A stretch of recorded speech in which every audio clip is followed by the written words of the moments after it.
Bueno, buenas tardes a todos. Bueno, ya podemos empezar, ¿no? Bueno, al ser por vía remota no podemos ver quiénes están del otro lado, pero bueno, ojalá que las preguntas o los comentarios también sean una oportunidad de poder entablar mínimamente algún diálogo, ¿no?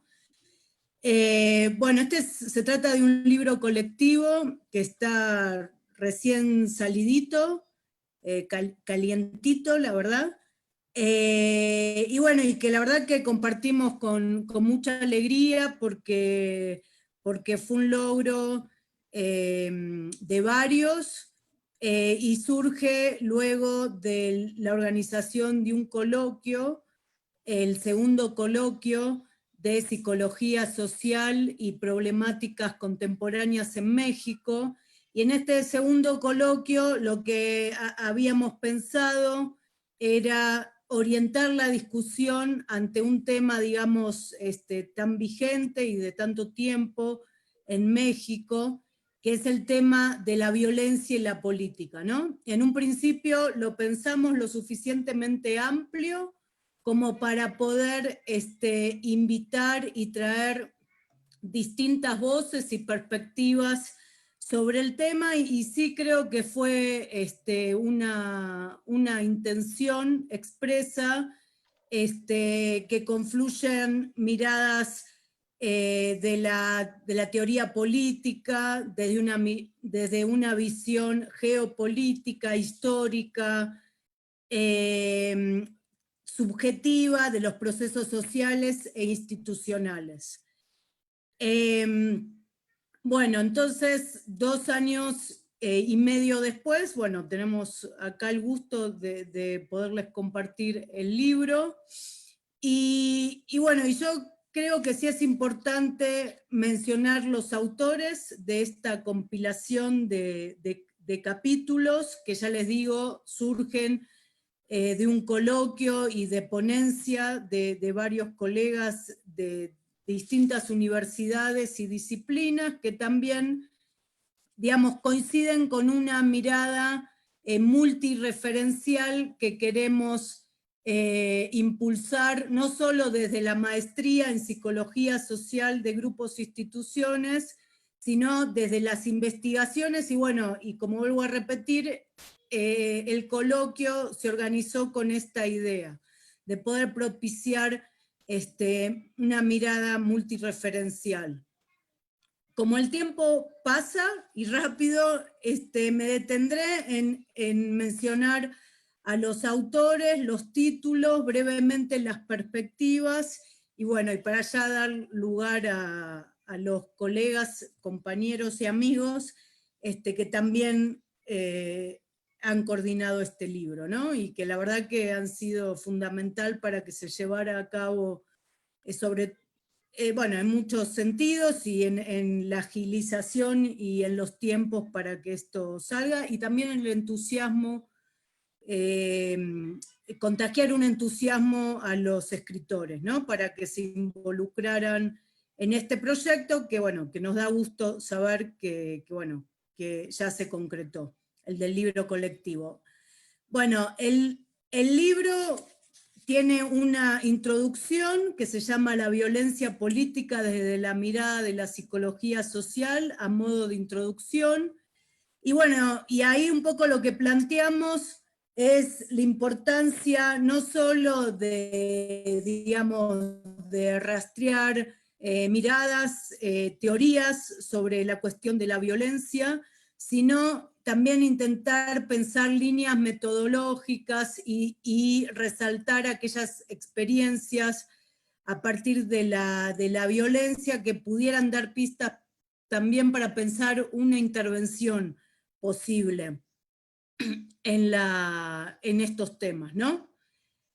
Luego está Guillermo Pereira con el capítulo de la sociedad biopolítica, la sociedad violenta, donde él desarrolla una mirada del tema desde la teoría política y va trayendo los aportes de Foucault, Deleuze, la noción de biopolítica, de la tanatopolítica y de varios otros autores postestructuralistas, diría yo, en su mayoría, y va trayendo, digamos, desarrollos teóricos y por sobre todo líneas para poder pensar la especificidad o lo contemporáneo en la temática de la violencia, ¿no? O sea, violencia hay desde siempre, pero en estas distinciones históricas, creo, y sociales, y de formas de pensarlas y teorizarlas, creo que ahí se va dando complejidad al tema. Después está la violencia en la ultraderecha latinoamericana, la opción por la desigualdad y lo real del capitalismo, que un poco viene a introducir dos artículos que luego vendrán, donde una hipótesis fuerte es como, digamos, el desarrollo de un capitalismo radical va generando condiciones económicas, sociales, también estructurales, por qué no decirlo, para el desarrollo de este capitalismo, y en tal caso también poder pensar la paradoja entre un desarrollo de democracias y mayor violencia, ¿no? No necesariamente los regímenes flexibles, no en todos los casos contienen a la violencia. Bueno, entonces David Pavón Cuéllar lo que hace aquí es empezar a hacer un rastreo de los gobiernos de derecha digamos, en este cambio de gobiernos que ha sufrido América Latina y cómo, digamos, estos cambios también conllevan mayor desigualdad y mayor violencia. Tenemos un capítulo histórico que es el de Illich Escamilla Santiago, donde a partir de revisitar el movimiento del 68 mexicano, también empieza a desarrollar y a repensar diferentes definiciones y diferentes devenires de la violencia política. Y se llama el Movimiento del 68 Mexicano, 50 años de memorias hegemónicas y contrahegemónicas en torno a la violencia política. Mercancía y violencia. Algunas hipótesis en torno al despliegue contemporáneo del capital de Jaime Ortega Reina, y nuevamente desde una teoría marxista y del desarrollo del capitalismo va armando, construyendo hipótesis y argumentos donde violencia y mercancía se van definiendo y reconstruyendo de algún modo. Tenemos el capítulo de Edgar Miguel Juárez Salazar, Cabe Canem, reflexiones sobre el malestar, la interioridad y la crueldad en el capitalismo tardío, así como en el anterior el marxismo era un enfoque importante, en este hay una mirada marxista, pero por sobre todo, y que creo que lo hace bastante muy original, la cuestión de la crueldad para pensar a la violencia en estos capitalismos contemporáneos. Bueno, como hay una diversidad de miradas y de instituciones, también está el artículo de Raúl Enrique Ansaldúa, Arce, posiciones subjetivas como expresiones de la socialización de la violencia en estudiantes de secundaria, y me parece muy interesante porque pone sobre el tapete de qué modo la violencia también, la educación también está atravesada por la violencia, y cómo esta se va suscitando, resignificando, también está presente en un modo de socialización entre los jóvenes. el artículo de Rafael Delgado de Siga, El barrio que no lo deja uno, de las prácticas espaciales a la hospitalidad en los barrios en la Ciudad de México. Acá un poco la propuesta ha sido introducir la noción del otro el vecino, y pensar en esa construcción en las prácticas de hospitalidad y de acobijo, pero también en prácticas de extranjería, de la figura del extranjero, y cómo ahí también se van notando ciertas formas de intercambio de violencia simbólica y en lo cotidiano, ¿no? Luego tenemos el artículo sobre la psiquiátrica, desde el punto de vista de la psiquiatría, pero también de los establecimientos, y cómo la estigmatización y los lugares de marginalidad que se le van construyendo en torno al loco, también se van generando y propiciando efectos de fuerte violencia legitimadas desde ciertos discursos médicos y psiquiátricos. Y para cerrar, este es un texto para mí que a mí me ha gustado mucho, muy contundente, de Aliber Escobar Susano, donde él, digamos, un poco intenta ¿cómo decir?, problematizar o repensar los aportes feministas sobre el feminismo, y él, digamos, trae una lectura y una interpretación psicoanalítica, y en particular psicoanalítica lacaniana, y nos trae un problema muy paradójico, que es cómo pensar una mayor violencia cuando al mismo tiempo somos testigos de una mayor apertura y emancipación de las mujeres. O sea, ¿por qué a una mayor emancipación de las mujeres, de los movimientos y visibilización de la problemática de la violencia hacia la mujer, existe una mayor violencia, o hay mayores registros de violencia hacia la mujer? Y entonces él ahí va desarrollando una hipótesis psicoanalítica que tendría una relación entre la emancipación y la castración.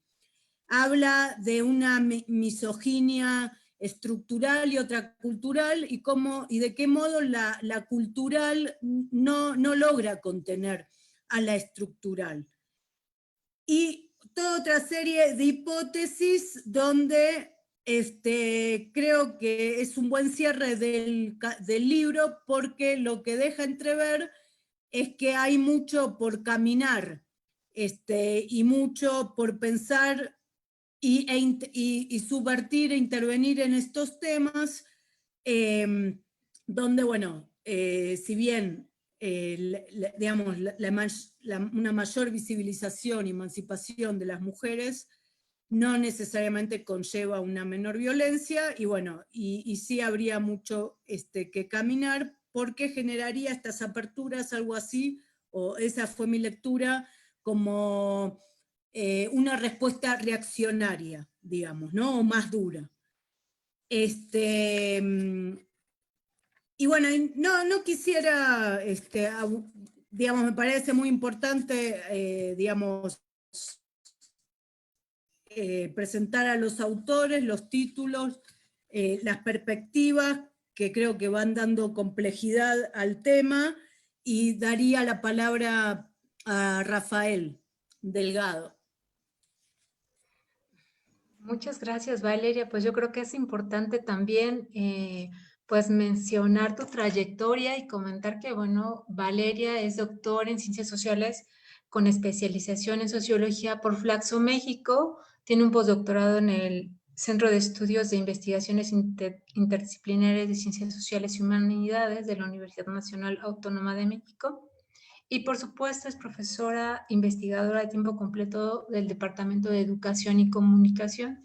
creo que este recorrido que haces por el libro nos invita a leerlo, incluso pues de intereses muy particulares, ¿no? Que puedan ser justamente enfoques más desde el psicoanálisis o desde esta perspectiva del feminismo. Me parece pues muy, muy interesante que nos hayas dado como una idea muy general de lo que es el libro, pero enriquecedora para invitarnos a leerlo. Y bueno, Rafael Delgado de Siga es maestro en Psicología Social de Grupos e Instituciones y licenciado en Psicología por la Universidad Autónoma Metropolitana Unidad Xochimilco. Coordinó e impartió el Diplomado de Psicoanálisis y Ciencias Sociales en la Coordinación de Educación Continua de UAM Xochimilco. Vale, gracias. Bueno, antes que nada me gustaría, estoy muy contento de poder presentar este libro aquí con los colegas, y bueno, más que colegas, amigos y cómplices en este camino académico, ¿no? Como es Valeria y Edgar, pues, muy queridos compañeros. Pero, bueno, para abordar el tema que nos convoca el día de hoy, cuando pensaba sobre qué hablar, sobre este libro, pensaba en un capítulo en particular de Michel de Certeau, ¿no? Cuando habla sobre los andares de la ciudad y comenta, ¿no? que se sube al World Trade Center y puede observar la ciudad desde ahí, ¿no? Y nos dice cómo es una ciudad muy bonita, planificada, totalizada, se ve bien desde ahí, ¿no? Pero ¿qué pasa cuando bajamos y arriesgamos esa mirada, ¿no?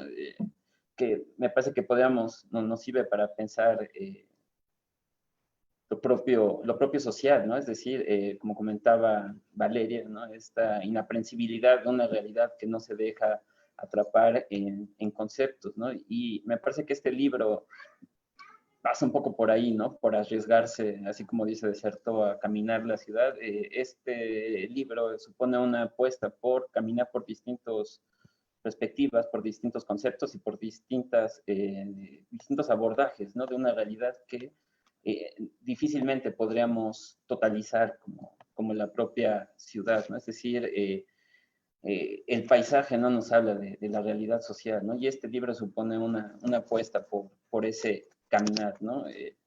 Entonces, difícilmente vamos a encontrar en este libro una respuesta práctica o concreta, o no sé cómo decirlo, una respuesta ontológica de qué es la violencia, ¿no? Cuando se habla de violencia, me parece que en ese sentido se recurre más a lo que decía Hemingway, ¿no? Cuando se habla de algo, no se habla de algo, sino alrededor de esto, ¿no? ¿Por qué? Porque lograr capturar algo, atraparlo, sería como disecar su sentido, ¿no? Me parece que pasaría más por esta idea de ficción, ¿no?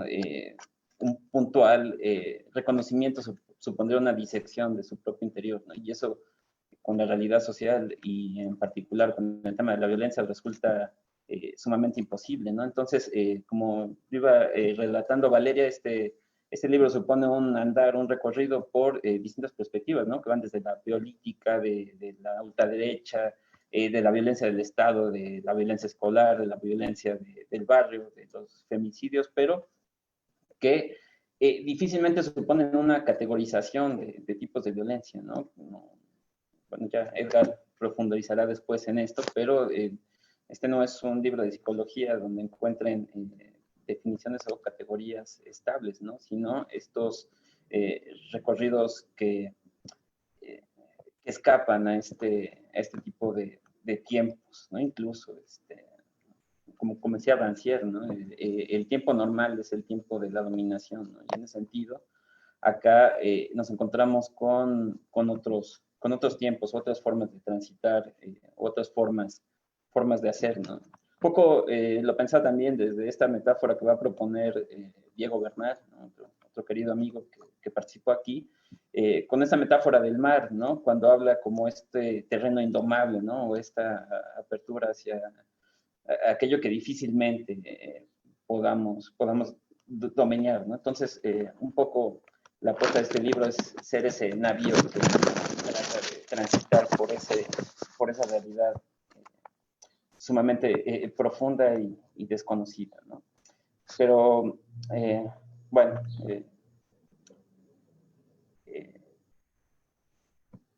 también, bueno, sí quería comentar, ¿no? Esta cuestión de, bueno, sí me cuesta estos medios, esta forma de presentar no es la que hubiéramos querido, ¿no? Para mí la universidad sí es o requiere de una condición espacial, ¿no? Y cuando nos referimos a una condición espacial no nos referimos solamente al espacio físico, ¿no? Sino a los vínculos y las presencias, ¿no? Pero bueno, nos toca trabajar con lo que hay, pero de todas maneras hay malestar también, ¿no? Pero bueno, como ya lo apuntara Hannah Arendt en La banalidad del mal, pareciera que el horror convive de manera asombrosa con la normalidad, ¿no? Y en ese sentido de eso va a ir dando cuenta los capítulos, ¿no? Bueno, como ya lo apuntaba Hannah Arendt, ¿no? Si de algo dieron cuenta los juicios de Nuremberg es que los nazis no eran estos monstruos imaginarios, sino las personas más comunes, ¿no? Como lo afirma Juan Villoro, ¿no? En las crónicas que escribe, ¿no? Pareciera que lo más perturbador del espanto es que no constituye una excepción, ¿no? Es decir, y más en este país, ¿no? Pareciera la violencia no ser la excepción, sino la propia norma, ¿no? Pero bueno, entonces decía, lejos de este libro de intentar categorizar los tipos de violencia, ¿no? Se trata de dar cuenta de distintos enfoques, ¿no? Y una cosa que pensaba releyendo los capítulos es que, bueno, una apuesta que también es propia, me parece que no se trata de una violencia que muchas veces se suele incluso psicologizar, ¿no? Es decir, como si fuera un proceso interior, ¿no? Que habría que tranquilizar o dopar o de alguna manera controlar, sino me parece que aquí en los distintos textos nos va a dar cuenta de una violencia que no está dentro o afuera, ¿no? Sino justamente en el pliegue donde se confunden esas fronteras, ¿no? No se trata de una violencia que está afuera y se vive adentro, o una violencia que está adentro y se vive afuera, sino que me parece que se juega más en ese pliegue, ¿no? Como vamos viendo, ¿no? Que justamente apunta no sé si es el término, pero un poco como a deconstruir o a repensar esta fórmula que pone a la violencia en un sentido más moral, ¿no? Donde se juega en un sentido más ilusorio, ¿no? Donde, ¿qué podemos hacer con la violencia, ¿no? Sino, me parece que más bien acá, sobre todo en los primeros capítulos, como ya lo apuntaba Valeria, ¿no? Nos da más cuenta de una condición estructural que va a plantear a la violencia más como un hiato original, ¿no? Como una cuestión que es, incluso podríamos decir, constitutiva de lo propio social, ¿no? Si nos pusiéramos muy freudianos. Pero bueno, quisiera aprovechar un poco para reparar en el capítulo que me toca desarrollar, ¿no? Que es sobre esa condición de violencia, ¿no? Que pareciera también habitar al sujeto, ¿no? Justo en esta idea de adentro y afuera, ¿no? Esta idea de poner a la violencia en otro lugar, que no sea el sujeto mismo, parecía justo esta idea de los barrios, ¿no? Cuando se afirma muy comúnmente, ¿no? Que alguien, la condición violenta o la condición del comportamiento de alguien se puede entender a partir de la descripción espacial que tiene, ¿no? Es decir, es así porque es de barrio, ¿no? Es que viene de un barrio bravo, ¿no? Esa violencia surge del barrio, ¿no? Como si la violencia viniera del propio del propio afuera, ¿no? Como si se tratara de una falla de origen, ¿no? Muy común en estos tiempos, pero me parece importante, ¿no? Cuando planteamos esta idea de coloquio, pensar justamente en reparar en la condición urbana, ¿no? Que pareciera curiosamente estar bastante alejada de lo social, ¿no? Pareciera tomar su propio rumbo, ¿no? Como si las condiciones propias de la ciudad no nos hablaran de las propias condiciones sociales, ¿no? Es decir, o pareciera un olvido necesario, ¿no? Como comentaba al principio, ¿no? Esta idea de ficcionar la ciudad también requiere este olvido por los sujetos, ¿no? Pero bueno, a lo mejor es un olvido que no de las propias condiciones, ¿no? Pero bueno, pensar en estas condiciones un poco como lo propone Villoro en el vértigo horizontal, ¿no? Cuando habla sobre la ciudad, ¿no? Es pensar esta relación de sujeto y espacio, ¿no? Como dice él, es como reparar en estos postulados de una ética que pareciera escribirse en piedra, ¿no? Pero esta piedra que supone también una memoria muda, ¿no? Es decir, esta ciudad, o cuando abordamos esta condición de los barrios, no nos referimos, como decía también sobre la universidad, a estos espacios físicos, sino a todas estas historias, todos estos intersticios que van a escapar un poco de esta ficcionalidad o esta supuesta totalidad, ¿no? Que no se deja atrapar, ¿no? Y en ese sentido me parecía justamente importante hablar de los barrios, ¿no? Una parte que justamente tampoco se deja atrapar en esta idea de totalidad de ciudad, ¿no? Cuando uno repara en qué es, en qué ciudad o en qué, cómo se puede entender la ciudad misma, ¿no?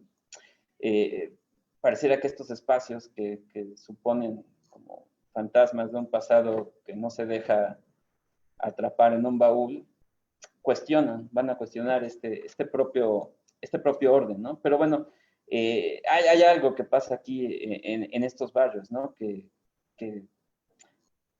van a cuestionar este orden de la ciudad, ¿no? ¿Por qué? Porque parecieran convocar otros tiempos, ¿no? Bueno, aquí podremos extendernos bastante hablando de la condición histórica, ¿no? Pero sí me parece importante señalar, ¿no? Justamente para pensar otro tipo de psicología, reparar en las condiciones históricas en las que es producida, ¿no? Y en ese sentido, bueno, los barrios van a evocar esas otras historias, ¿no? Que no solo pasan por la historia en mayúscula, ¿no? Es decir, la práctica de barrio no puede entenderse sino en la relación entre la casa, la calle y la ciudad, ¿no? Es decir, cuando hablamos de violencia, cuando hablamos de ciudad, cuando hablamos de casa, pareciera haber, y sobre todo en los barrios, decíamos, esta idea de que hay algo que pareciera en disputa, ¿no? Sobre todo en la práctica de ciudad, esta idea de estar en disputa todo el tiempo, pero que uno se pregunta qué es lo que se pone en juego, ¿no? Y un poco aquí trayendo el artículo de Edgar, ¿no? Pareciera que lo que se pone en juego es esta intimidad, ¿no? O esta idea, cuando menos, de que hay algo que se tiene que resguardar, ¿no? Y en ese sentido, el barrio pareciera como cierta intimidad expuesta, ¿no?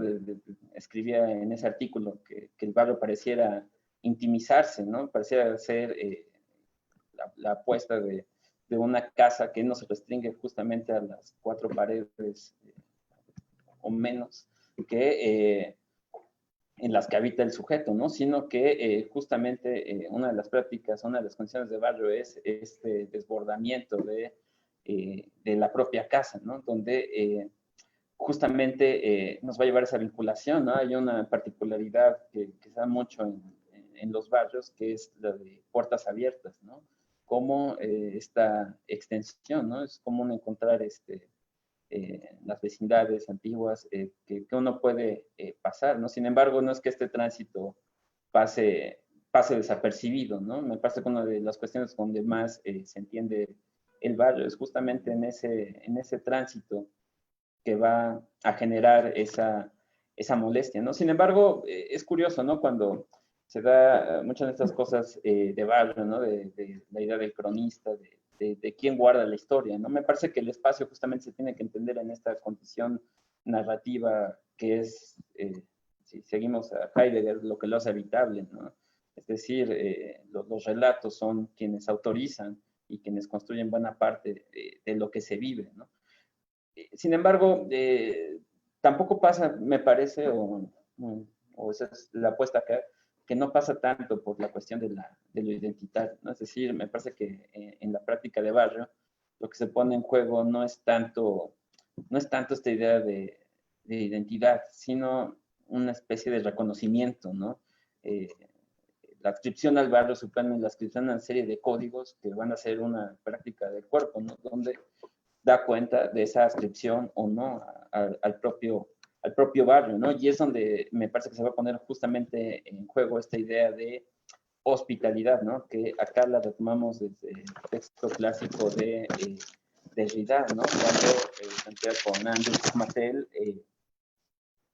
esta cuestión que va a ser importante, ¿no? De si es posible una hospitalidad que nos lleva, como mencionaba Valeria, a cuestionarnos esa relación con los otros, ¿no? ¿Es posible esa relación, ¿no? O cómo se juega, ¿no? Porque, por ejemplo, entrar a un barrio, y eso sabe bien quien habita esta ciudad, supone una transgresión que pareciera hallar entre lo sagrado y lo profano, ¿no? Es decir, entrar a un barrio pareciera una transgresión fuerte, ¿no? Eso supone entrar en esta casa, ¿no? Que, como afirmaba Bachelard, ¿no? Uno nunca abandona la casa, ¿no? Pareciera siempre, es siempre cargar con ella, ¿no? Y si reparamos un poco en esta idea de casa, ¿no? Siguiendo a Derrida, daríamos cuenta que nuestra morada originaria es la propia lengua, ¿no? Y en eso se entiende que uno no abandone la casa, ¿no? Sino, como dicen ellos, ¿no? Uno deja el barrio, pero el barrio no lo deja a uno, ¿no? Hay una condición ahí profunda, ¿no? Que nos va a llevar a esa pregunta, ¿de dónde vienes, no? Que no es una pregunta cualquiera, ¿no? Sino tiene un carácter sumamente profundo, ¿no? Porque esta idea de descripción espacial pues, va a revelar una serie justamente de códigos y una ley, ¿no? Que supone la ley de la comunidad misma, que pareciera transgredirse con la propia presencia del otro, ¿no? Pero bueno. Entonces, decíamos, esta irrupción, ¿no? que pareciera entrar a un barrio, ¿no? Una irrupción en una intimidad expuesta, nos convoca justamente esta idea de la comunidad y esta idea misma de la ley, ¿no? Cuando es muy curioso, ¿no? Como en este hablar cotidiano se expresa, o es una expresión muy mexicana a lo mejor, de referirse a la casa propia como tu casa, ¿no? Esta es tu casa, pero habría que reparar en esta cuestión, ¿no? Con Derrida, cuando afirman de esta es tu casa, ¿no? ¿A qué se refiere, ¿no? Si es tu casa como una conminación a comportarse como te comportarías, o si es un recordatorio de lo que no es tuyo, ¿no? O si justamente nos llevaría a pensar en esta idea de qué es lo que se juega en el espacio, ¿no? ¿Qué es lo que se juega en lo social, sino esa común no pertenencia, ¿no? Es decir, ¿quién podría afirmar que eso es justo? Pero bueno, esa es una cuestión que podemos debatir. Ya para terminar y darle paso al maestro Juárez, me gusta cuando recupera esta idea de Derrida, ¿no? Sobre si es posible la hospitalidad o no, ¿no? Es posible la apertura al otro, ¿no? Y me parece que desde las propias condiciones arquitectónicas es necesario darle un pasaje al otro, ¿no? Es esta convivencia imposible y necesaria al mismo tiempo, que sin embargo va a pasar por esta idea del don, ¿no? Dice Derrida, la hospitalidad no es tal si no se ofrece como un don, pero como un don a dar, ¿no? A lo mejor lo podemos pensar como ese munus que plantea Espósito, ¿no? Pero que me parece pasa por la palabra misma, ¿no? Por eso el saludo, el reconocimiento en esa práctica del barrio no se le da a cualquiera, ¿no? Porque entonces ahí ya hay un reconocimiento, ¿no? Y que pasa también por los nombres, ¿no? ¿Cómo te llamas? Es una pregunta que va a reflexionar ahí Derrida profundamente, ¿no? En el texto sobre la hospitalidad, y que bueno, tratamos ahí de recoger, ¿no? Pero bueno, me parece que ya para concluir, sí, quiere decir esta parte de que un acto de hospitalidad no puede ser sino poético, ¿no? Es decir, parece importante pensar en esta idea del espacio como poético, como lo afirma Bachelard, porque nos permite pensar justamente en ese trastocamiento del sentido, ¿no? Que no es un sentido pretendidamente totalitario, sino que también se va a jugar por otros lados o hay una posibilidad de transgresión de estos sentidos, ¿no? Y eso me parece importante para pensar esta relación entre la violencia y la política, ¿no? Me parece que hay otros sentidos posibles. Muchas gracias, Rafael. Pues bueno, mientras te escuchaba y retomando un poquito lo que comentaba hace un rato Valeria, pensaba en esta cuestión de la violencia. Tú decías como esta cuestión de la intimidad, ¿no? Y yo pienso intimidad y eximidad también, ¿no? Al mismo tiempo como se va construyendo. Y bueno, nos gustaría que las personas que nos están acompañando en esta transmisión en vivo, que, bueno, se está transmitiendo por la página de PAX, de Terracota, y en la página de publicaciones de la División de Ciencias Sociales y Humanidades de UAM Xochimilco, pudieran compartirnos sus comentarios, sus dudas, que bueno, al final daremos paso a que podamos pues compartirlo aquí con los presentadores, coordinadores en este caso, para que pues puedan también comentar esto que ustedes tienen inquietudes, ¿no? Porque, bueno, este libro que Política y Violencia, aproximaciones desde la psicología social, en este momento pueden ustedes adquirirlo, también queremos decirles, por medio de Terracota. Y bueno, ahora vamos a dar paso a los comentarios de Edgar Juárez Salazar. Él es maestro en Psicología Social por la UAM Xochimilco y licenciado en Psicología por la Universidad Michoacana. Es profesor de medio tiempo del Departamento de Educación y Comunicación en la UAM Xochimilco y profesor de asignatura de la Universidad Autónoma de Ciudad de México. Te escuchamos, Edgar. Hola, ¿cómo están? Saludos. Bueno, en la distancia coincido con Rafa, ¿no? Hubiera sido nuestra primera fil, pero no estuvimos ahí, ¿no? Ni modo. Bueno, habría que hacer con esto. Quisiera agradecer primero el trabajo de Montserrat, que organizó todo esto, ¿no? Que está ahí también, de Varinia por coordinar también, desde luego, y de la gente de Editorial Terracota, ¿no? En especial de Pilar, ¿no? Que fue la correctora de estilo y que corrigió muchas cosas que de repente uno es obsesivo con algunas cuestiones y que estuvo ahí siempre y haciendo muy bien su trabajo, ¿no?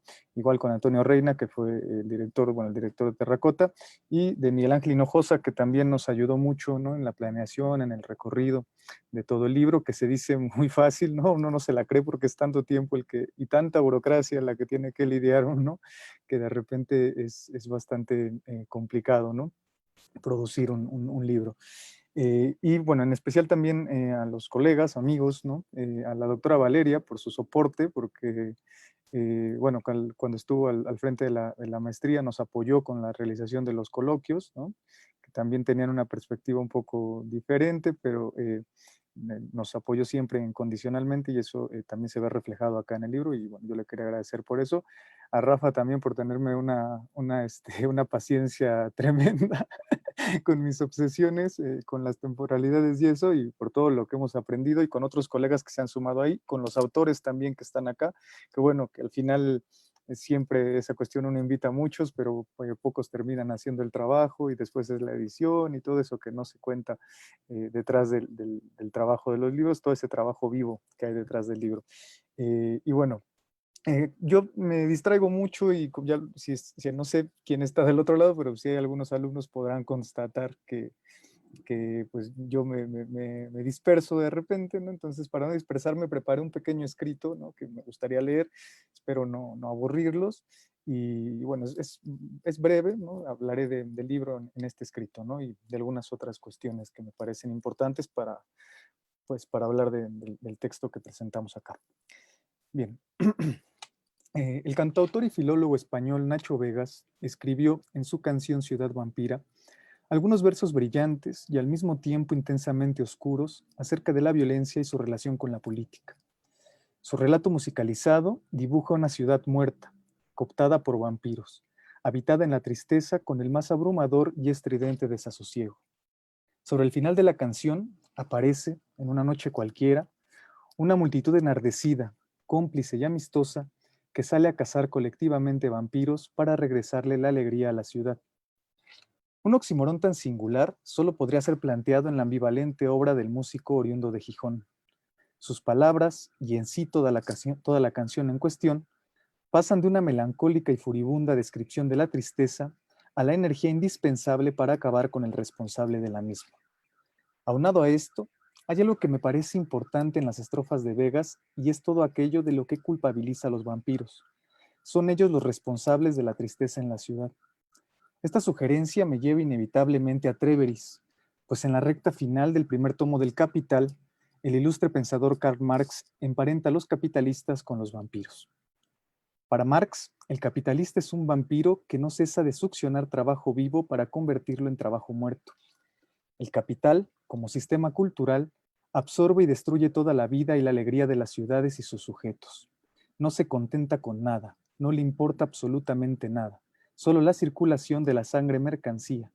Esa es su principal violencia y es analizada ampliamente en uno de los escritos de este libro.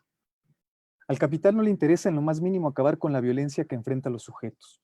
Por el contrario, se aprovecha de ella, la aliena y la explota, la ordena en bandos, nos enfrenta dividiéndonos en identidades o en supuestos conglomerados universales e imposibles, se llena de multiculturalismo cosmopolita y bien pensante, políticamente correcto. Se intenta beneficiar incluso de los rebeldes que luchan en contra de la violencia, intentando positivizar la rebeldía, mercantilizándola, poniéndola al servicio de cualquiera que pueda adquirir la merchandise de moda. Quizás por todo esto, es que el filósofo Alain Badiou señaló muy atinadamente que el capital tiene una ética nihilista. El curioso y fatídico trasfondo de todo esto es que yo coincido ampliamente con la interpretación de Vegas. Vivo, como él, en una ciudad triste. Mi buen amigo Rafa, co-coordinador de este libro y experto en los análisis sobre la ciudad con C mayúscula, como él escribe, tal vez esté en franca oposición con este planteamiento. Pues bien, si vivo en una ciudad triste, no es porque tenga problemas existenciales solamente. Tampoco lo es porque hayan perdido mis amados Pumas, aunque podría ser debido a que Dios murió la semana pasada en Buenos Aires. La doctora Valeria, argentina y co-coordinadora también de este volumen, quizás tampoco esté de acuerdo conmigo en que Diego Armando Maradona sea Dios, aunque tal vez coincida con la idea de que Diego le dio vida y alegría a la melancólica Buenos Aires en la Bombonera. Iluminó alegremente a la ciudad italiana de Nápoles en el Estadio San Paolo y hasta hizo ver la luz en la maltrecha y violentada ciudad de Mazatlán cuando dirigió como entrenador a los Dorados de Sinaloa. La alegría y la agitación provocada por el fútbol, ese deporte de ignorantes e impresentables ciudadanos en masa, pudo sentirse también en las pompas fúnebres de Maradona. Una masa inesperable en los tiempos del miedo pandémico, iracunda y de ciudadanos argentinos visiblemente tristes, olvidó las medidas biopolíticas de la sana distancia e hizo largas filas para darle el último adiós a Diego. De hecho, esa masa incluso enfrentó a la policía y generó disturbios en los alrededores de la Casa Rosada, el mismo Palacio Citadino que vio desfilar las botas en 1976 con Videla a la cabeza y acogió algunos años más tarde las demenciales políticas del neoliberal Mauricio Macri. Hay un capítulo en este libro sobre la ultraderecha latinoamericana que nos recuerda que muchas cosas cambian muy poco a lo largo del tiempo, o como diría Marx, se presentan primero como tragedia y luego como farsa. Justo enfrente de esa casa de gobierno se encuentra una plaza, la Plaza de Mayo, la cual, por los mismos años de la dictadura, albergó la tristeza inconmensurable de algunas madres que exigían la presentación con vida de sus hijos desaparecidos a manos del gobierno encabezado por Videla. Cuánta tristeza en tan pocos metros de ciudad. La Casa Rosada, afortunadamente, recibió a Maradona, a los Kirchner y a muchos otros que pensaron también en cazar vampiros. Los amigos de Diego, entre los que se cuentan el comandante Fidel, Hugo Chávez, Lula da Silva, Evo Morales, entre otros representantes de la resistencia latinoamericana que realizaron lo mismo que el astro del balón. Se enfrentaron y contraatacaron al vampiro desde sus entrañas. Maradona lo hizo con sus piernas, sus poéticos fusiles, cuando se opuso y venció a los clubes opulentos de fútbol del norte de la Italia rica, arrancándole al Milan, a la Juventus de Turín y a la Lazio de Roma el scudetto del calcio italiano con uno de los equipos más humildes de la competición, el Napoli, echándose al mismo tiempo en el corazón a las masas napolitanas del sur italiano. Quizás eso hizo tan grande a Diego, romper simbólicamente el orden del mundo económicamente ya distribuido. Quizás también lo convirtió en un grande que solo le bastó un balón y una mano para robarle la cartera a los capitalistas ingleses después de Malvinas, burlándose, incisiva, transversal, monumental y nuevamente de ellos, recorriendo en solitario más de media cancha, driblando a medio mundo, para anotar el mejor gol en la historia del balompié en el inolvidable México 86. ¿Lo han observado? Tal vez Diego representa para las masas algo que mi querido doctor Freud no vio en su psicología de las masas y análisis del yo. Al médico vienés le faltó ver jugar a Diego arropado por la gente. Probablemente eso lo habría hecho cambiar de parecer y ver que las organizaciones políticas de Latinoamérica y sus movilizaciones no responden solamente al sujeto supuesto gozar de las masas, sino que las masas hacen y en principio son la acción. Las masas no piensan, no las controla la razón, por eso agitan y hacen temblar al amo. Diego, las masas y sus levantamientos políticos nos recuerdan constantemente que es imposible adecuarse o adaptarse a la violenta miseria capitalista. Aunque a veces esas mismas masas gozantes utilicen la violencia, sus fines son sustancialmente distintos. En la violencia política hay muchas veces contradicciones irremediables, discursos biopolíticos que someten y destinan a las poblaciones a vivir al arropo de la violencia, como lo describe atinadamente Guillermo Pereira en su capítulo de esta compilación. Esos discursos atraviesan y disponen también la violencia contra los llamados enfermos mentales y su constante medicalización, como podemos ver en el apartado de mi querido Diego Bernal. Las articulaciones discursivas que chorrean sangre se vislumbran igualmente en los feminicidios que son sistemáticamente perpetrados muchas veces a expensas de lógicas económicas y libidinales, y que son estudiados en el último escrito de este libro. La violencia se ejerce también en las escuelas y en los espacios hospitalarios de la ciudad, como observan Raúl Ansaldúa y Rafa en sus respectivos escritos.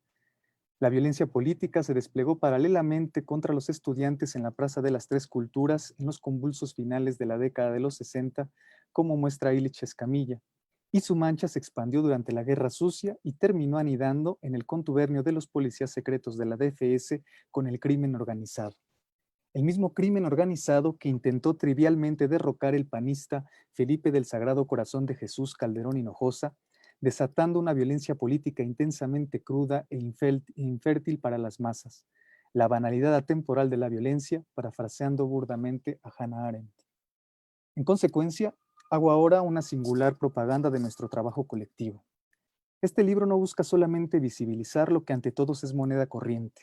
No hay que ser muy inteligentes para echar luz sobre lo que todas y todos pueden ver y sufrir.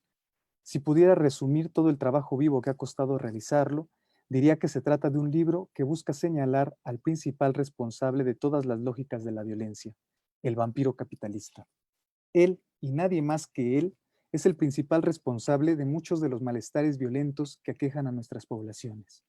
Es allí en donde la psicología social debe asomar la cabeza, salir de sus modos apolíticos y de sus eternas complicidades epistémicas y prácticas con este sistema violento que ensordece la vida de los sujetos. Como me enseñó alguna vez un estudiante en clase, basta con rascarle tantito a cualquier problema de la humanidad para encontrar al capitalismo como responsable.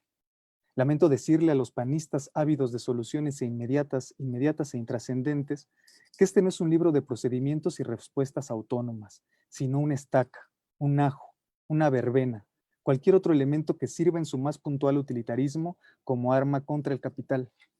No es un manual de psicología para analizar y repensar ese verbo tan de moda en el argot académico, la violencia directa.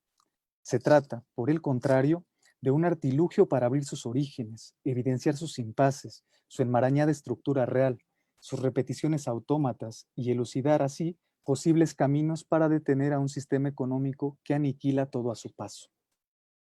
Hace unos momentos hablaba de Diego. Lo retomo, disculpen, todavía no supero su partida. Tengo esa mala costumbre de soñar, porque el sueño es puro trabajo, y el inconsciente, su territorio por excelencia, es, según el psicoanalista francés Jacques Lacan, el proletario ideal. El inconsciente trabaja, pero puede no ser partícipe del goce violento al que es demandado en el sistema simbólico de la cultura. Pues bien, Maradona nos enseñó algo más que poesía tocando y haciendo goles con la bocha. Una mítica tarde de 1994 en Massachusetts, Estados Unidos, o lo que es lo mismo, el paraíso del libre mercado y los grandes capitales, Diego era aprendido en plena cancha. La FIFA no le iba a perdonar los desacatos de 4 años antes en Italia. Diego se había burlado de la corrupta Federación de Fútbol en la capital del fascismo. Diego había teñido el celeste azul del cielo italiano con el terso y cálido abrigo blanco que da tonalidades albicelestes, el blanco de la pelota y de la cocaína. Esta vez, el amo capitalista, en uno de los países con mayor consumo de enervantes en el mundo, como chiste sin gracia, le puso la zancadilla final. A los grandes capitales no podían permitírseles, los grandes capitales no podían permitir una desfachatez nuevamente. A Diego, el capital, en su modalidad fútbol asociación, le cortó las piernas como él mismo confesó y nos quitó parcialmente su poesía. ¿Cuánto sabía Diego, como los poetas, como las masas, del placer de romper los sentidos? Diego Armando Maradona pertenece al Olimpo etéreo de los dioses terrenales, los de carne, los dioses que se hacen y surgen también en las masas iletradas, los dioses que no son una ilusión como las deidades analizadas por Freud, los dioses imperfectos, un Dios que dio con el fútbol ánimo y aliento a las masas. Dios, con el 10 y las masas a su espalda, nos dio una pista, una pequeña clave. El pelús albiceleste salió riéndose del estadio estadounidense escoltado por una enfermera suiza en lo que sería, a la postre, su último mundial. Esa risa icónica de Diego Armando podría representar lo que el psicoanalista esloveno Samo Tomčić propone para incordiar la risa glotona del capital. El capitalismo es un espectáculo de risa, un pésimo chiste. Quizás por eso esté tan cerca de la tragedia. Una de las formas de salir de sus garras es aprendiendo a reírnos de él y no con él y sus malos chistes, jugándole buenas y mejores bromas. El chiste, finalmente, es un empuje más del inconsciente, nuestro ideal proletario, para derrocar con su trabajo a la hidra del capital, aunque conviene no olvidar que el chiste no es la ironía o el cinismo que tanta dicha otorgan a las comunidades contemporáneas de buenos pensadores. Freud, en el chiste y su relación con lo inconsciente, también nos enseñó todo esto en su modo supuestamente apolítico e individualista de ver el mundo, cuestión tan absurda como aquellas frases canallas que separan al fútbol como fenómeno de masas de la organicidad política. En última instancia, con mi obituario, que era en un principio presentación del libro, y en suma, concluyo señalando que las masas ignorantes e iletradas tienen y utilizan, con todo lo descrito, las claves y la fuerza para deshacer la violencia maquínica e irrisoria del vampiro, condición que deberíamos envidiar los intelectuales que escribimos en este libro y quienes lo hacen en 140 caracteres vía Twitter. Muchas gracias. Muchas gracias, Edgar. Pues creo que qué importante esto que mencionas, de ver el fondo y no la forma, ¿no? Pues mientras se van animando y quizá a lo mejor ustedes quieren comentar algo más, les voy diciendo que nos han escrito. Y bueno, Nicole Álvarez menciona justo el diplomado que dio Rafael y dice, bueno, un gran diplomado. Enrique Alzaldúa nos comenta que es un libro muy interesante. Nicole otra vez, excelente reflexionar sobre la ficción del adentro y del afuera. No sé si quieran comentar algo de eso. Y bueno, sigo leyendo y ahorita regreso si quieren con este comentario. También dice, exactamente, es una casa en movimiento como el castillo vagabundo, muy pegado a la cuestión del deseo. Saludos, felicitaciones de Dani Aguirre, Demián Delgado, Samantha Patch, que bueno, me parece que es alumna de Edgar, porque creo que es justo después de que hiciste el comentario, creo que es tu alumna. Y Mario Granados, quiero ese libro, bueno, ya les decimos que lo pueden adquirir con Terracota, les vamos a pasar la dirección para que ustedes puedan tenerlo físicamente, este libro que pues vale la pena leerlo. Saludos también de Ale Palomera, Diego Toch, justo dice que es una muy buena reflexión que hace Edgar. Y bueno, no sé si quieren comentar algo de esto que nos comentaba Nicole.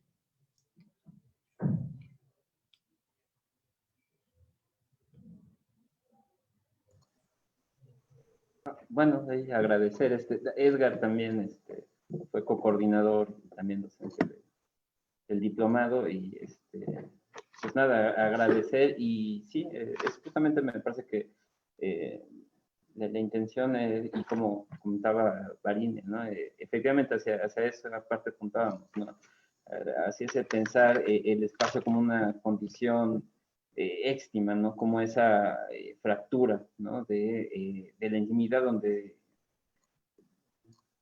se reconoce lo más íntimo construido de ese afuera, ¿no? Y podríamos, como esa estructura donde lo más próximo no deja de ser exterior, ¿no? Un poco como, justamente retomando lo que decía Edgar, pensar esta idea de que traía ya Le Corbusier, ¿no? Donde, y bueno, podemos debatir, no estaría tan desacuerdo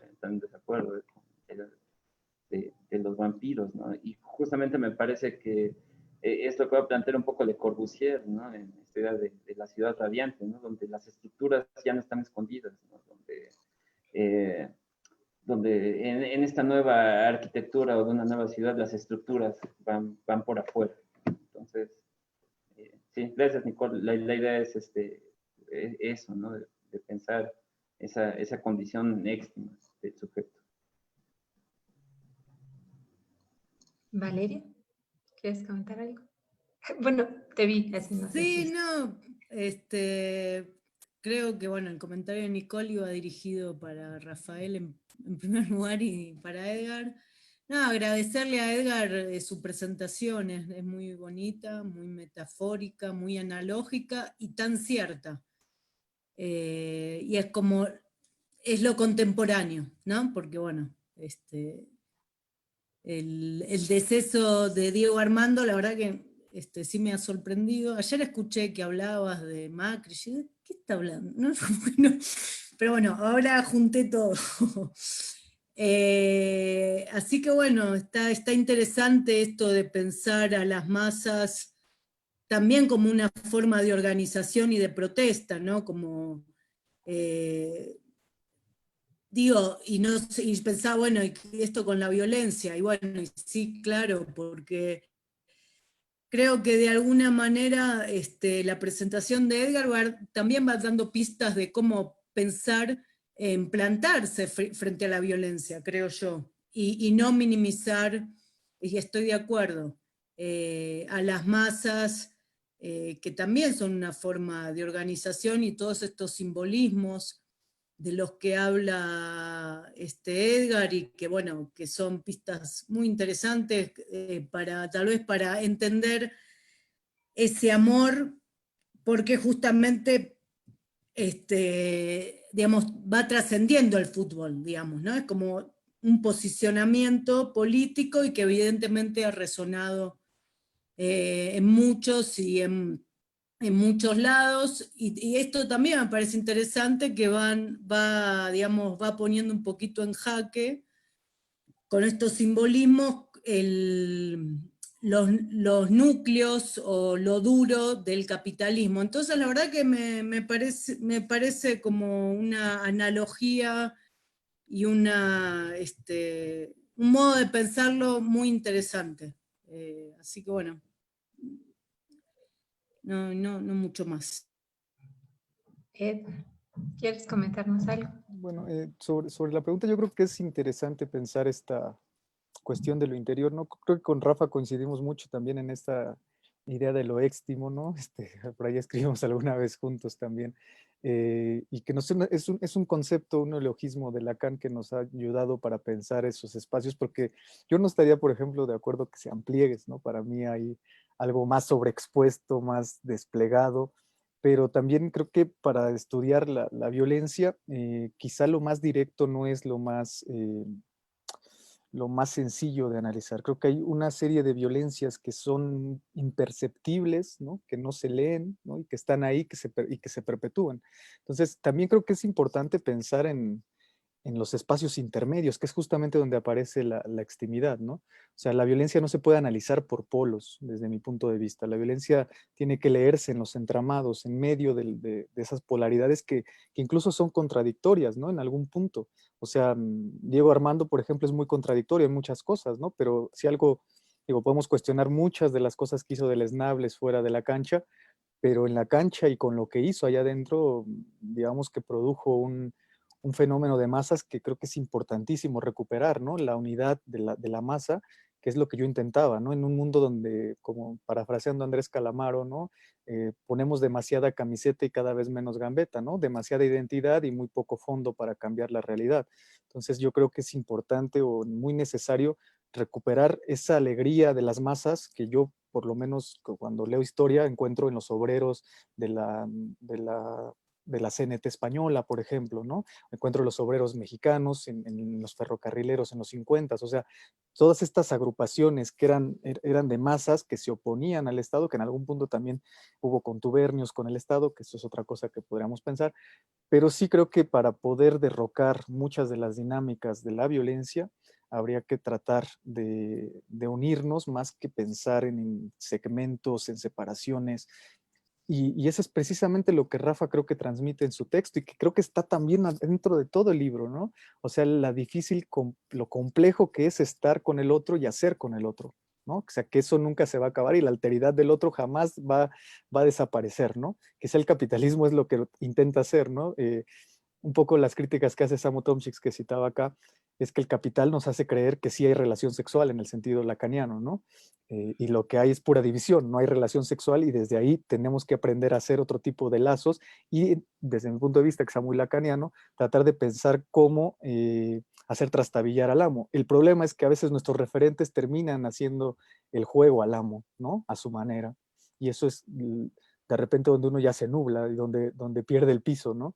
A lo mejor sería interesante pensar que nosotros a veces analizamos la violencia en un sentido lineal, de frente, pero la violencia que se ejerce hoy en día es una violencia, parafrasear un poco a Ito Steyer, es una violencia que se ve desde arriba, es una violencia de un panóptico diferente, ya no es la dimensión del cara a cara, es la dimensión del control desde arriba, del dron, ¿no? Que controla y que observa desde arriba y que mueve desde arriba y que además nos deja caer en una desbandada donde no hay ningún asidero en el que podamos sostenernos, ¿no? Por eso da la impresión de que es imposible aniquilar al capitalismo, que el capitalismo lo puede todo y que al final tendría todas las armas, ¿no?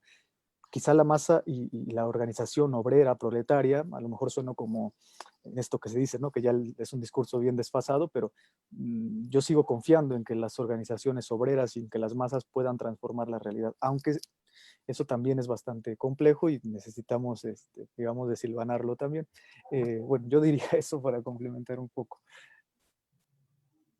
Adelante, Valeria. Sí, creo que un poco estas intervenciones, estaba pensando recién, que dan pie a pensar, y bueno, ojalá que sea motivo de otro libro, es la cuestión de las resistencias, ¿no? Las violencias y las resistencias, intentar como capturar experiencias, y también se me vino a la cabeza una experiencia de una chava que estaba postulando para el doctorado, de círculo, una experiencia de círculos de mujeres que, digamos, para pensar y la cuestión de la violencia y como modos también de resistir frente a la violencia real y potencial, utilizaban saberes ancestrales, ¿no? Y había una mujer, una figura que era una líder en este saber ancestral. Lo traigo como un ejemplo que creo que sí sería interesante recuperar o pensar, y por ahora se me ocurre esta relación, no sé cuál sería la palabra, pero sería formas de resistencia a la violencia, ¿no? Que no quede solo como aquello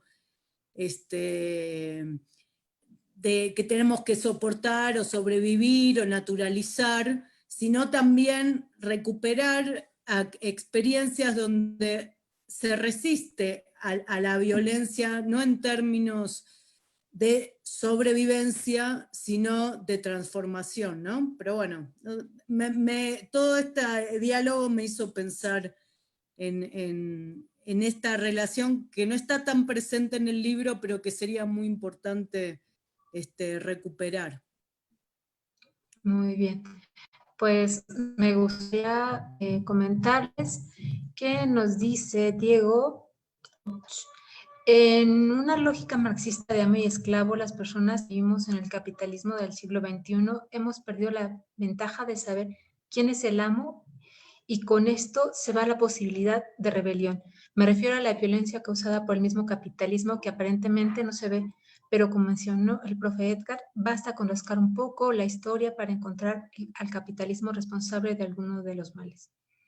Nicole también nos comenta: un control desde el discurso también se sigue jugando con el imaginario justamente para no simbolizar nada. Y David Sierra pregunta: puede dar la libertad para mantener la seguridad? Yo, bueno, me atrevo a abrir el micrófono. Sí, ahí quizás uno de los logros más, es que cuando yo decía que el capitalismo era un sistema cultural, es que se mete por todos lados, o sea, no solamente es una lógica económica, y se mete incluso en la economía libidinal, que es bien importante pensar, ¿no? O sea, todo aquello que achacamos al goce y a los modos de goce excesivamente violentos, pueden leerse también como una economía, como una ganancia y pérdida de placer al mismo tiempo. Que eso ya estaba en Freud desde el proyecto de psicología para neurólogos, aunque digamos, Freud todavía no se lo imaginaba muy bien, ¿no? Todavía no articulaba algunas cosas. La biología de Freud es muy interesante en eso. El capitalismo da la impresión de que no tiene salida porque se mete por lados en los que incluso no nos imaginaríamos, ¿no? O sea, ¿cuándo nos iba a imaginar que el capital se iba a apropiar de la rebeldía, ¿no? O sea, Lacan les decía a los estudiantes del Mayo francés con mucha razón que aspiraban a un amo y que lo iban a tener, porque ya veía que el capital se iba a apropiar de la rebeldía y poder reproducirla. Por eso los eslogans del Mayo francés terminaron vendiéndose, ¿no? O sea, fue algo que se hizo mercancía con esos eslogans y hoy se hace también con un montón de dinámicas, ¿no? O sea, Kurt Cobain, por ejemplo, es el reflejo más claro quizá de cómo la rebeldía se puede mercantilizar.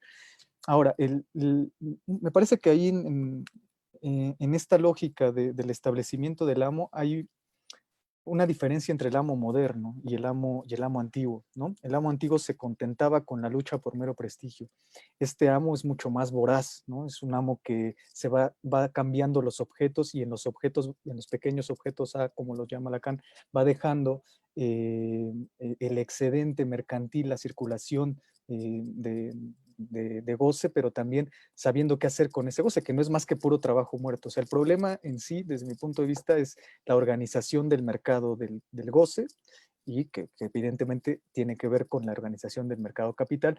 Y esto, por ejemplo, se puede rastrear en un texto maravilloso que se llama Las pasiones y los intereses, de Hirschman, que plantea cómo este sistema supo hacer perfectamente con las pasiones y pasarlas a la dinámica económica y hacer una explotación de esa dinámica económica con todas las pasiones, que se puede leer incluso desde Aristóteles, ¿no? Con la justa medida y todas estas cuestiones.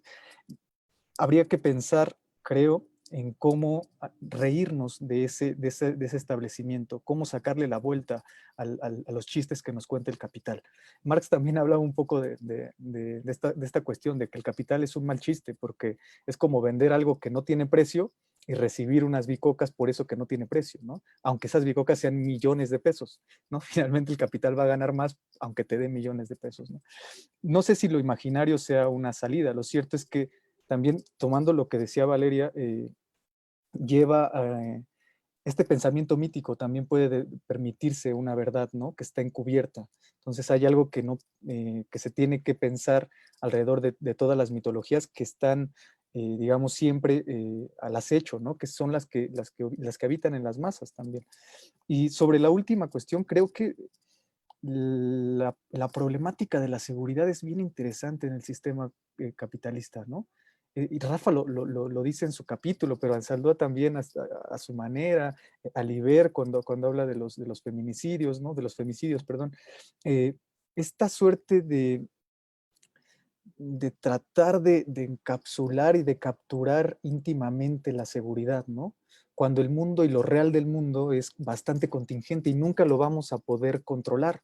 Por más que yo tenga 30,000 seguros y eso me garantice la estabilidad. Hace rato en una clase en la UASM, yo les decía que la salud se compraba, pero que además no solamente se compraba, sino que era una cuestión del deseo, porque se compra la salud futura porque no se puede tener la certeza de la salud del futuro. Entonces, yo puedo estar sano ahora, pero intento comprar algo que es incomprable, o sea, mi salud del futuro, ¿no? O sea, la seguridad es la seguridad en el amplio sentido, ¿no? O sea, no solamente de resguardarnos en lo íntimo, que eso también genera una violencia, el Cabe Canem del que hablo en mi capítulo, genera también esta idea de permanecer, digamos, a resguardo o salvados de la contingencia del mundo, de la propia estructura. La vida está afuera y la vida va a ser incluso en algunos momentos bastante trágica, eso es inevitable, ¿no?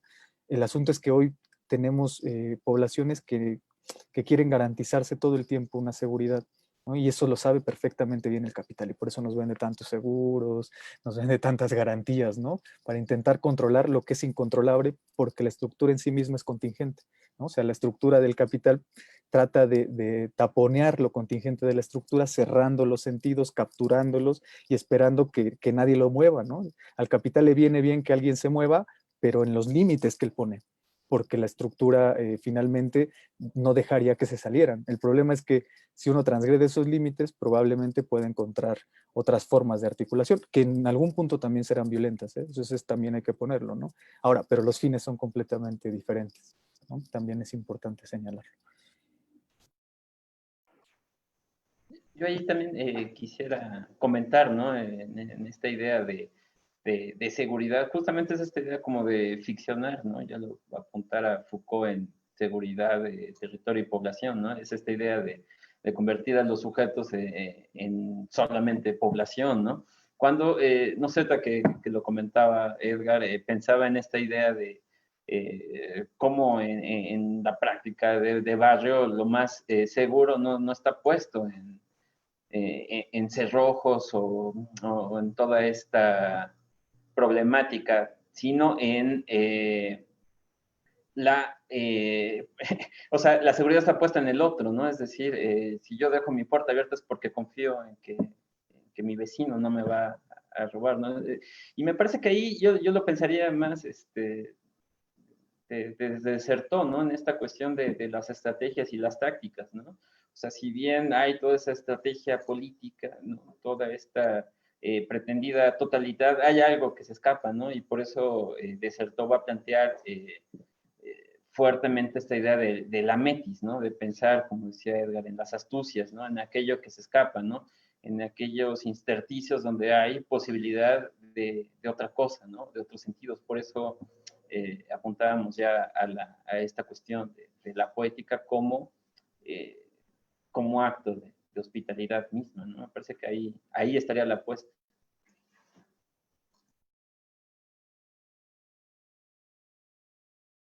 Valeria, no sé si quieres comentar algo y bueno, les voy a bien adelantar que tenemos otros dos comentarios. Si a lo mejor quieres comentar el anterior. Me reservo para los siguientes, a ver. Perfecto. Bueno, dice para no redundar. Bernardo Pérez. Es curioso cómo obtenemos en efecto un placer ante un objeto, pero a la vez sentimos un dolor a largo plazo al momento de pagar por dicho objeto. Y Sofía Manteca nos dice, por eso vivimos con miedo y parece que esa es otra forma de control.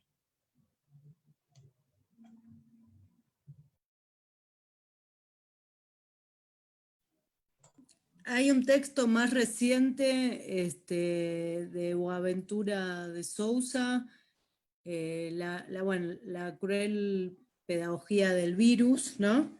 Por la pandemia.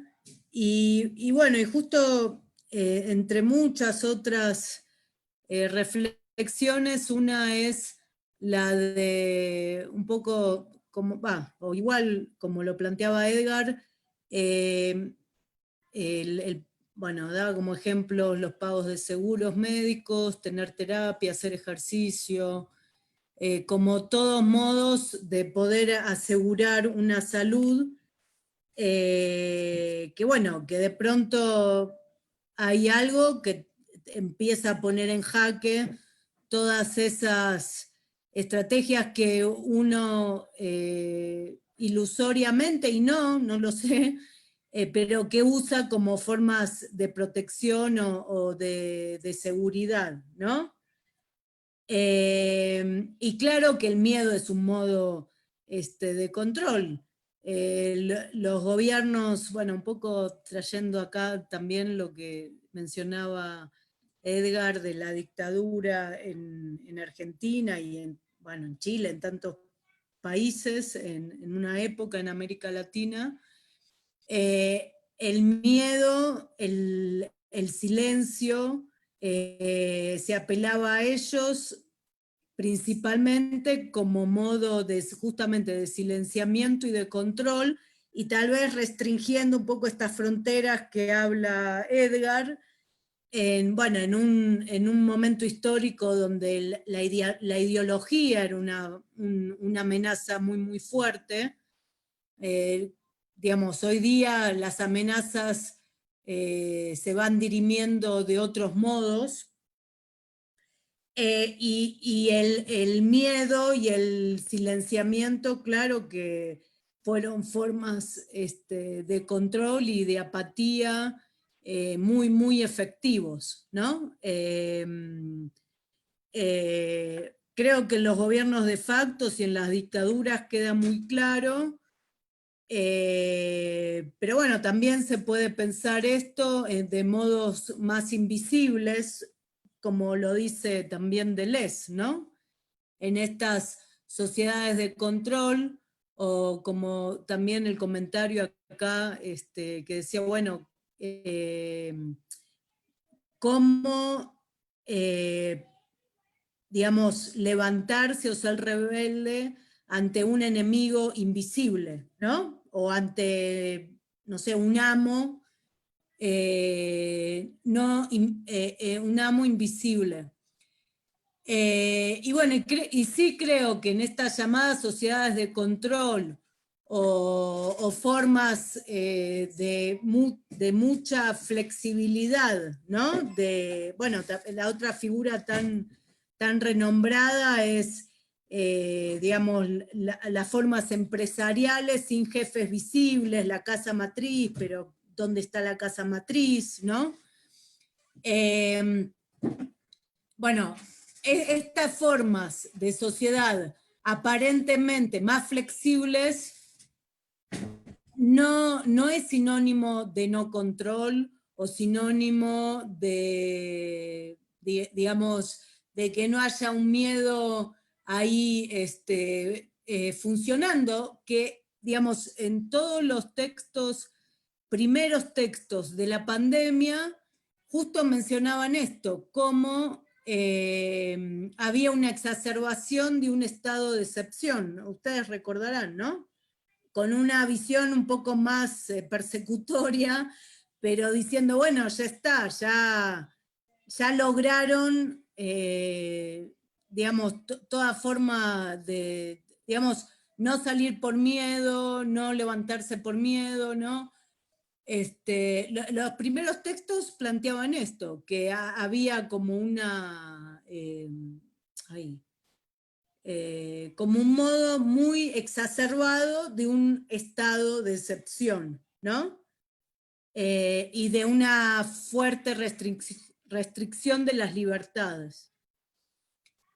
Entonces, bueno, todo esto para decir que el control y el miedo van probablemente conjuntamente con el capitalismo, no son formas sociales y de relación que desaparezcan, sino que van tomando, se van tomando otros carriles o se van expresando con bajo otras estrategias, y bueno, y creo que la biopolítica da muchas pistas también para pensar en estos temas.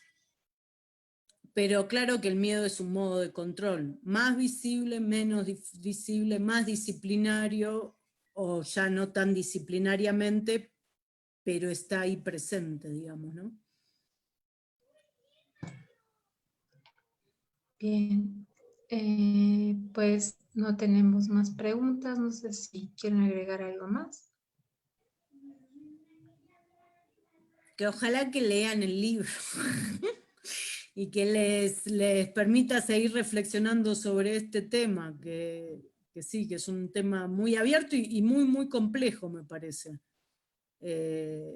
Sí, y que no se reduce, me parece, ni a estadísticas, ni a tipos de violencia, ni a la violencia, digamos, de ver cabezas cortadas, ¿no? Me parece que sí hay que pensarlo como algo constitutivo de las sociedades, en todo este plano que me parece que es una línea muy, muy interesante, el plano libidinal de la violencia, y bueno, de estas violencias que creo que son las más difíciles, que son las que naturalizamos y las que incorporamos, porque ya ni las podemos nominar, digamos, ¿no? Ni nos pueden sorprender, ¿no? Entonces, bueno, creo que es algo que sí hay que seguir reflexionando y pensando. Y bueno, y en el caso de las desapariciones y los feminicidios, cómo pensar la violencia, la política y la justicia también, ¿no? Como otro gran pendiente, creo, en este país. Muy bien, pues...